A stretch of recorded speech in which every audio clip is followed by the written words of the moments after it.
everybody, and welcome into the Hunter Mulholland Show on Monday, our Monday edition, coming at you after the Cardinals get their second consecutive series win over the Colorado Rockies, their second win of the second half. And it felt like a little bit more of an important series win than it probably should have.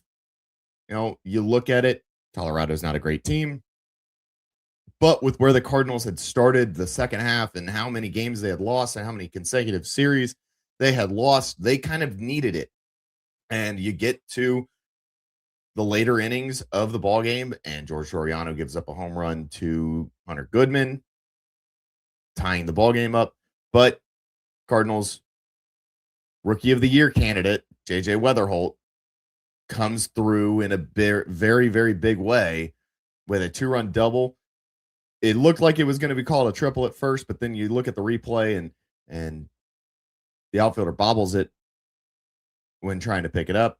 So they give him a double and an error, getting him to third base. But Cardinals score 2 runs there.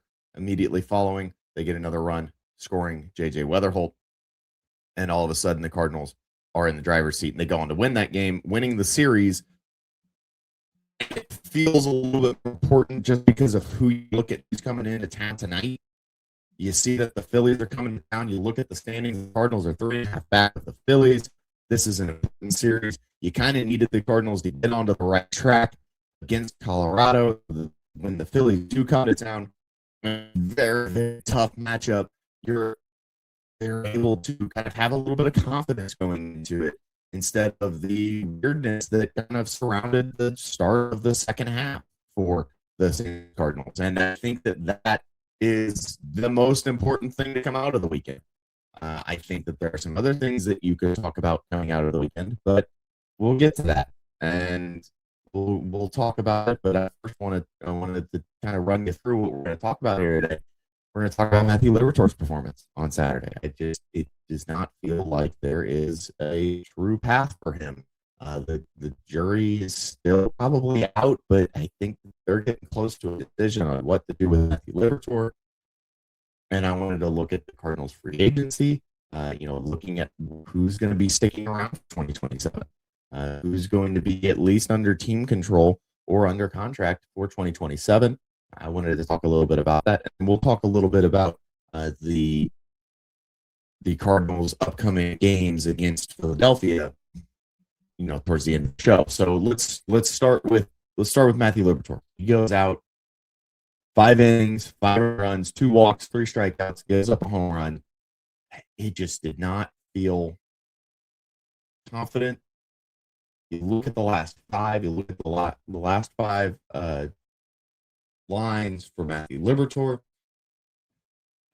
Before the break against Atlanta, 6 innings, 0 earned, 6 strikeouts. Awesome. Great. Cool. Looks good. Comes out of the break, goes to Cardinals face the Angels, 5 1/3, 9 hits, 5 earned runs, 7 strikeouts. 7 strikeouts is great. That's a great number, but the 9 hits is not. That's the scary part. And then you go to Chicago, and it's 3 2/3, 8 hits, 3 runs, 5 strikeouts, 2 walks, gives up a home run in both the Angels and the Cubs game. And you start thinking, oh boy, here we go again. Here comes the implosion on Matthew Liberatore.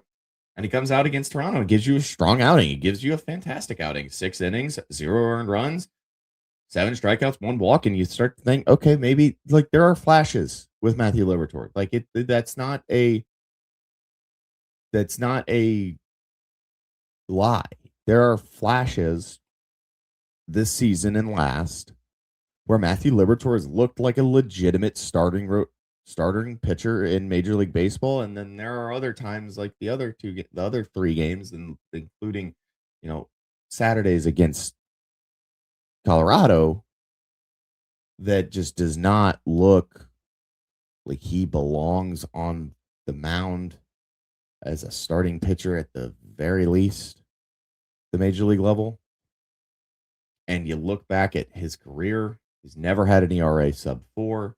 Last year was his career best ERA with a 4.21. It was also his first season as a starting pitcher, 151 2/3 innings last year and 29 starts. He's at 23 starts this year with a 5.15. You go back to 2024.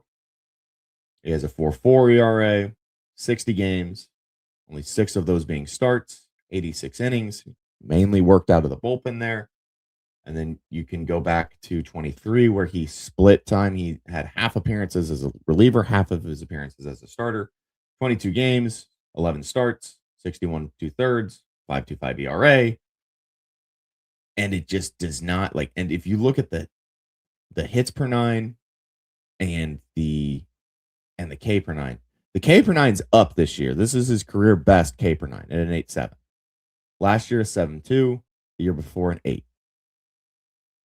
But you look at the hits going back to 24, 8.5 hits per nine, 9.4 last year, and a 10.3 this year. He's never had an above average ERA season on top of never being sub 4. He just does not like the time's ticking on Matthew Liberatore. Yeah, it is. It 100% is. It's not anything that the Cardinals should deny. But when you get to the offseason and you look at the options that are coming up through the ranks, some of them have already appeared this season, including Matthews and Motts. And you just look, and if you go to MLB Pipeline and you click and you sift it by ETA, Matthews, Senja, Jerpy, Motts, Henderson, Doyle, Clark, Roby, Daniel Egan, Mason Molina, Chaewin Lin.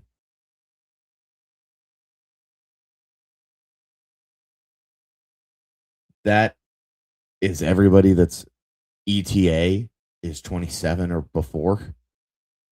And there are a lot of options for the Cardinals. Not saying that all of those are going to be, and Sandro Santana also included, but he's more of a reliever than anything. So but if you look at that and you say, okay, that's a lot of pitchers. Let's take a look at the Cardinals contract situation. 2 guys are without a doubt unrestricted free agents at the end of this season. Caleb Ferguson, recently added from Cincinnati, and Ramon Urias.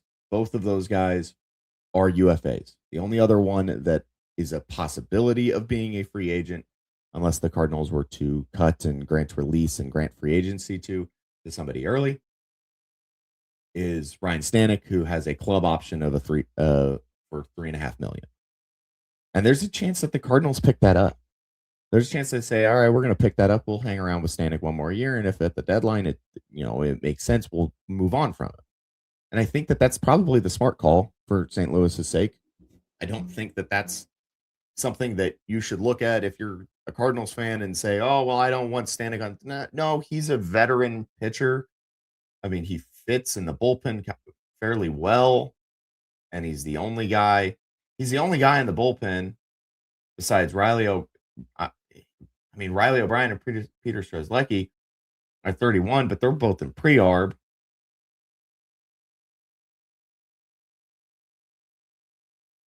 Ryan Stanek's the oldest guy on the roster at 34. There's a lot of young talent in St. Louis. And so you got to think that eventually some of those pieces are going to move on and are going to be traded away or are going to be granted free agency early or something like that. Something's going to happen with some of these guys, but you look at it right now and there's a lot of options. Like you look at the starting rotation, like Andre Palante, Matthew Liberatore, Kyle Leahy, Michael McGreevy, and Hunter Dobbins. And by the way, I kind of forgot to mention this too when it comes to the Cardinals pitchers that are coming up through the ranks. Richard Fitz is out for this season with an injury. He's going to come back at some point. And he's going to vie for a spot. There are options in the Cardinals system that I would say I would put right this second. If I was in charge of making the decisions, I would probably be telling Matthew Liberatore, hey, go learn the bullpen. You've been there. We need help with left-handed pitching out of the bullpen. Go to the bullpen. Quinn Matthews, it's your time. Take these last 2 months and learn at the major league level. And I would do it in a heartbeat. I would do it. I don't know if the Cardinals are going to do that, at least not until the doubleheaders pass, because you got a couple of those coming up because of rainouts. Until those pass, I don't see St. Louis making that decision, because you're going to use Quinn Matthews in those doubleheaders.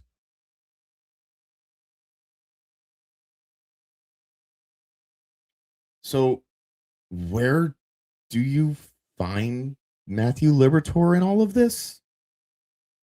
And when the dust settles over the CBA in the winter, and you start actually getting to build your team, and you get to talk to free agents and see what you want, like, I wouldn't even put it past the Cardinals to say, hey, let's bring Dustin May back. Because Dustin May was a very strong option in the Cardinals rotation.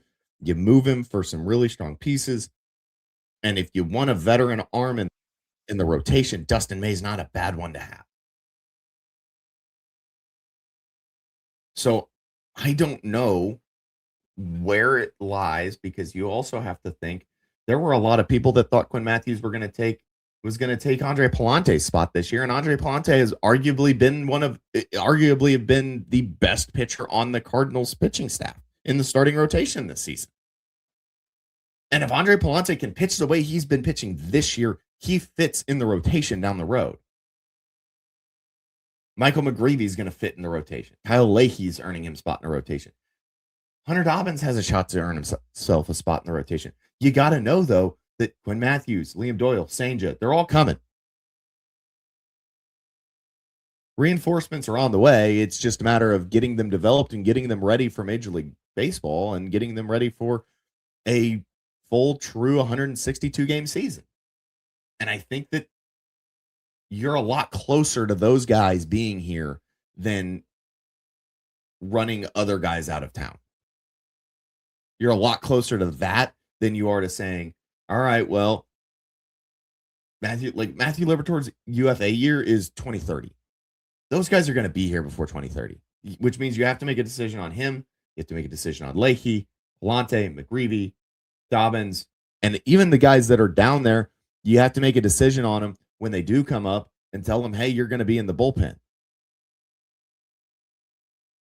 Or you move on from them and you go buy a piece that you need. You get to a spot where you say, okay, we're missing a bat, a middle of the order bat. We don't have a third baseman. Let's go get a third baseman.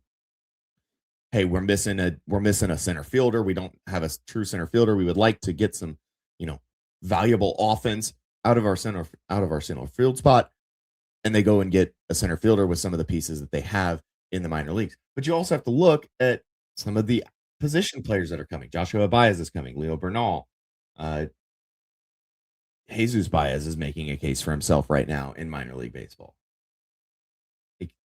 I didn't even mention this because he's a 28 ETA. Tanner Franklin's on his way.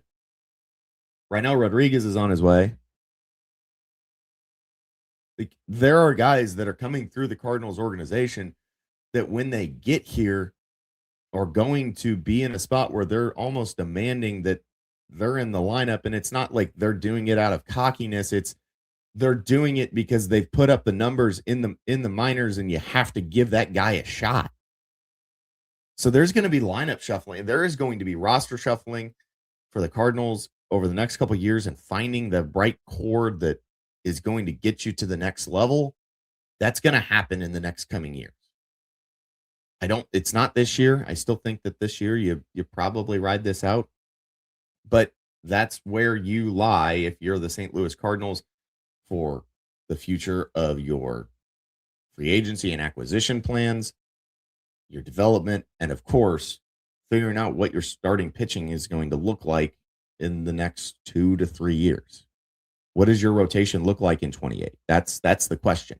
That is where the Cardinals are looking for, is what does our starting rotation look like so that we can put a competitive team and a contending team, a division contending team out in 2028. That should be the goal. I don't think that the answer is there next year, but I think that in 28, once you get Walker, assuming he continues off of this year, That'll be JJ's 28. Will be JJ Weatherholt's third year in the league. That'll be Jordan Walker's third year since the breakout season of this year. Obviously, he played 3 years prior to that, so it'll be year 6. But it will be his third year, actually kind of feeling like he belongs, I guess, is the way that I'm looking to put that. Like, once you get to 28, and even once you get to 28, like, Stanek's a free agent after next year because he doesn't have a club option. You don't lose anybody else. The roster, like, the pieces are in the organization. Now it's time to shuffle them around and figure out what actually fits and what actually works. And I think that that's where the Cardinals are headed this year, and in this offseason. I think that that's kind of the future that they are trying to take.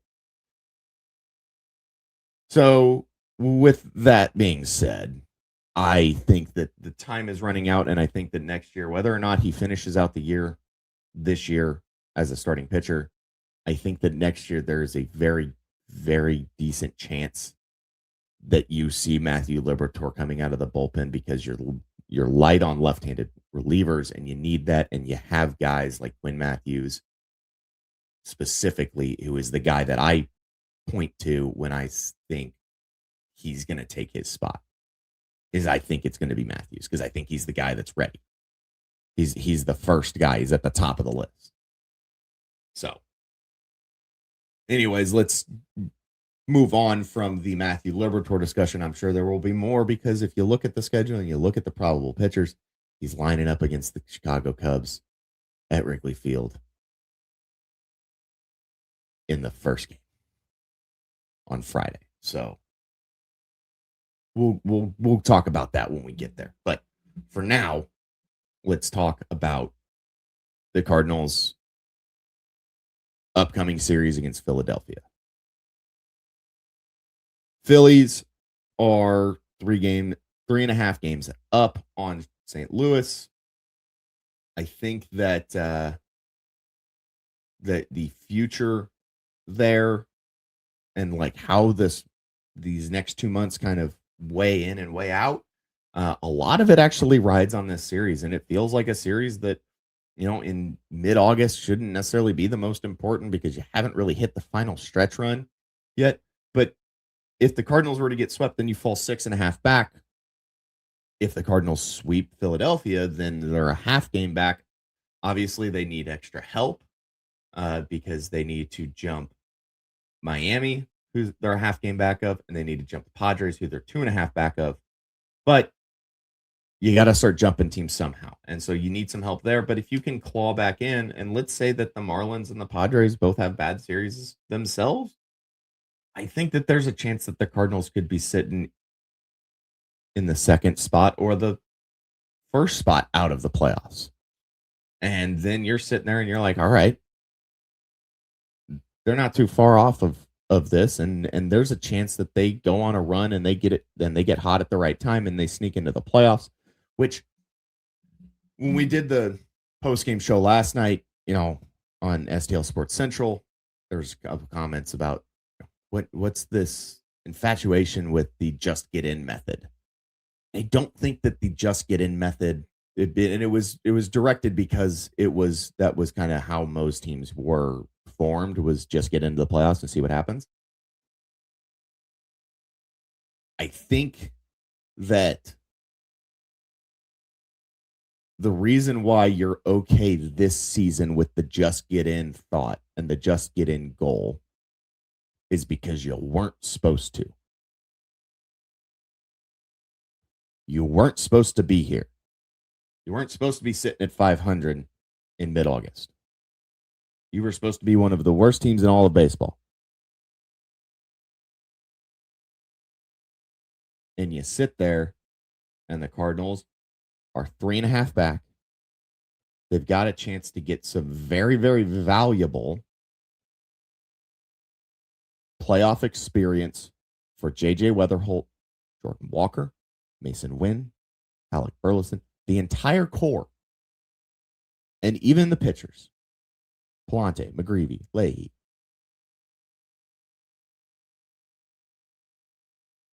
You are 100% sold on it will be beneficial for the future of this team to get these guys into the playoffs now, get them some experience so that when you are a contending team and you have young guys that haven't been there yet, Jordan Walker, Alec Burleson, Mason Wynn, JJ Weatherholt have been there and can help be the guiding light of the team when you get to October, because October baseball is different. It is a different atmosphere. It is a different beast than the regular season. So that's where I think that the just get in theory actually matches with this season. 2 years down the line, sure. Yeah, I 100% the Cardinals should be gunning for a division title and actually a solid. But the other thought of it is, the other part of it to me was the bringing up of either dominate or lose and get the first draft pick. No, that's not how this works in baseball. It's not the same. It is not the same. So they mentioned, if you're a Cardinals fan and you're from the area, you probably like the Blues. You looked at the Blues and you're thinking, oh man, the Blues are going to go and get Ivar Stenberg because they're so bad this year. And then they go on a run coming out of the Olympic break and they miss the playoffs, but they kind of lose their shot. I would rather be in the playoffs giving a shot than trying to lose out and end up with the number 1 overall pick. Because here's the other thing. Unlike basketball, unlike football, and to an extent sometimes unlike hockey, your number 1, your 1-1 selection in Major League Baseball is not an immediate game changer at the Major League level. You have to develop that player. So why does it matter? Why do you care so much about getting the 1-1? And please answer this in the comments, and I will address this in tomorrow's show. Why do you care so much about getting the 1-1 over making the playoffs? Especially in the days of the lottery system now. That's just, I believe that the Cardinals should try and make the playoffs year in and year out. I don't believe in the thought of tanking actually works. I think that in baseball, developing, having a good culture, having the right coaching staff, having the right front office, those are more important than having the first overall selection in the MLB draft. And I truly believe that. And if you disagree with me, please leave it down below. I will address that. But with that being said, let's just take one last look at the Cardinals matchups this week. Tonight, it is Hunter Dobbins and Andrew Painter. Tomorrow, Andre Palante is getting the ball for St. Louis versus Christopher Sanchez for Philadelphia. And then Zach Wheeler and Kyle Leahy will go at it on Wednesday afternoon. And then the Cardinals are headed off to the Windy City, take on the Chicago Cubs over the weekend. Some important series coming up for St. Louis. I'll talk to you all this week about what direction the St. Louis Cardinals are truly headed in, with the thought of how it works out. So I'm Hunter Mulholland. This has been the Hunter Mulholland Show. Thank you guys for listening. Please like and subscribe here on YouTube. Go download on Apple Podcasts. We're available there. It means a lot for me if you guys listen to this and leave your comments. I love the fan interaction. Please go follow me on X. Go follow me on TikTok. Go follow me on Instagram as well for our Cardinals content coming at you every single day, covering the team and giving my thoughts on how this team is shaping out and how this rebuild is actually really going. But as that is all we got for today, so I will talk to you guys tomorrow.